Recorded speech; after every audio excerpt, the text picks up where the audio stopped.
आता आपण भूमितीची ओळख करून घेऊया आणि त्यासाठी भूमितीमध्ये नेहमी वापरले जाणारे शब्द जे आहेत, ज्याला संज्ञा म्हणतात, असे आपण समजून घेऊ.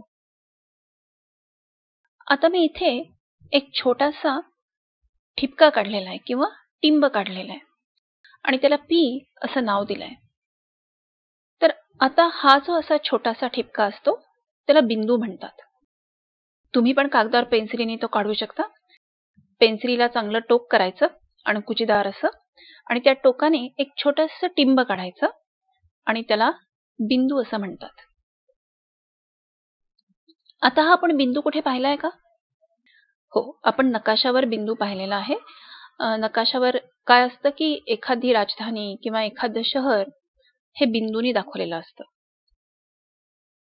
तर बिंदू हा एखादं स्थान किंवा ठिकाण दाखवतो आणि बिंदूला लांबी, रुंदी किंवा जाडी नसते.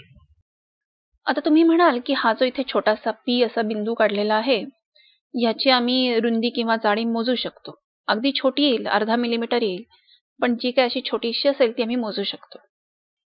त्याला कारण असं आहे की हे जे काढलेलं आहे हे बिंदूचं चित्र काढले आहे, पण बिंदूची जी मूळ कल्पना केली आहे किंवा जी संकल्पना आहे ती अशी आहे की त्याला लांबी, रुंदी किंवा जाडी असं काहीही नाहीये. पण आपण जे काढतो ती कल्पना काढत नाही, तर आपण आपल्या कल्पनेचं चित्र काढतो. म्हणून त्या चित्रामध्ये तुम्हाला थोडीशी छोटीशी जाडी किंवा रुंदी दिसू शकेल.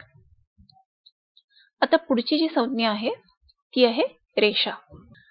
तर रेषा म्हणजे पुष्कळ बिंदू, अगणित बिंदू जेवढे मोजता येत नाही असे एकमेकाच्या शेजारी शेजारी ठेवले की रेषा होते. आणि ही रेषा कशी असते? ती सरळ असते आणि अमर्याद असते, म्हणजे त्याला सुरुवातही नसते आणि शेवटही नसतो. आता इथे जे चित्र काढलेलं आहे, ही जी रेषेची आकृती आहे, तिथे तुम्हाला दिसेल की ही रेषा जी आहे ही दोन्ही बाजूला अमर्याद आहे आणि हे दाखवण्यासाठी दोन्ही बाजूला बाणाची अशी टोकं काढलेली आहेत.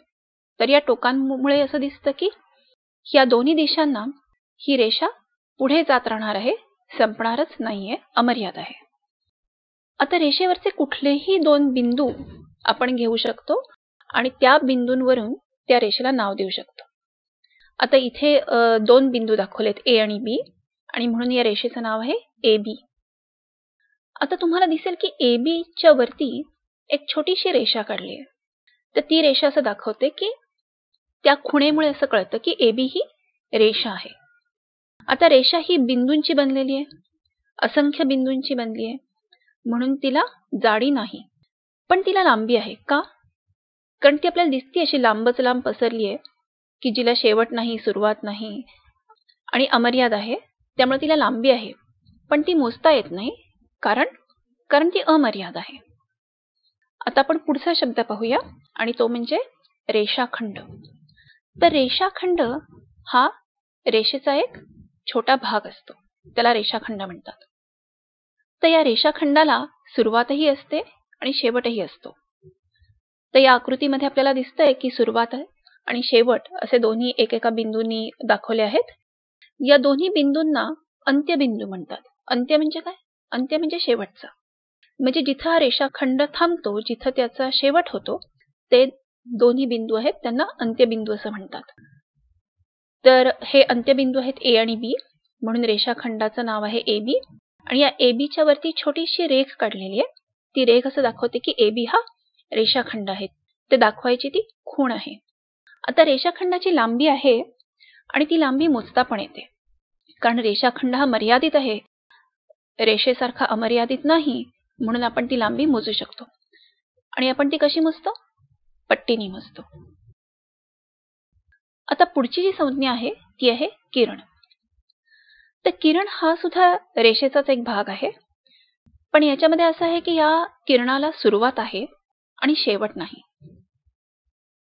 म्हणजे जी सुरुवात आहे तो बिंदू आपल्याला माहिती आहे, त्या बिंदूला आरंभ बिंदू असं आपण म्हणतो. आरंभ म्हणजे काय? आरंभ म्हणजे सुरुवात. म्हणून ए हा या आकृतीमधला आरंभ बिंदू आहे आणि बी हा अजून एक बिंदू आहे. तर किरण जेव्हा आपण दाखवतो तेव्हा आरंभ बिंदू आणि त्या किरणावरचा अजून कुठलाही एक बिंदू असं घेऊन आपण किरण दाखवतो. तर हा जो किरण आहे ह्याचं नाव होईल AB आणि ABच्या वरती एक छोटासा बाण दाखवलाय. ती खूण असं दाखवते की AB हा किरण आहे. आता किरणांचं कुठलं उदाहरण आपल्याला माहिती आहे का? सूर्यकिरण. कारण आपल्याला माहिती आहे की सूर्यकिरणांना आरंभ बिंदू आहे. सूर्यापासून ते सुरू होतात, त्यांचा उगम होतो आणि त्यांचा शेवट कुठे होतो ते आपल्याला माहिती नाहीये. ते अमर्याद आहेत. ते असंख्य अंतर जातात. म्हणून सूर्यकिरण हे किरणांचं एक चांगलं उदाहरण आहे.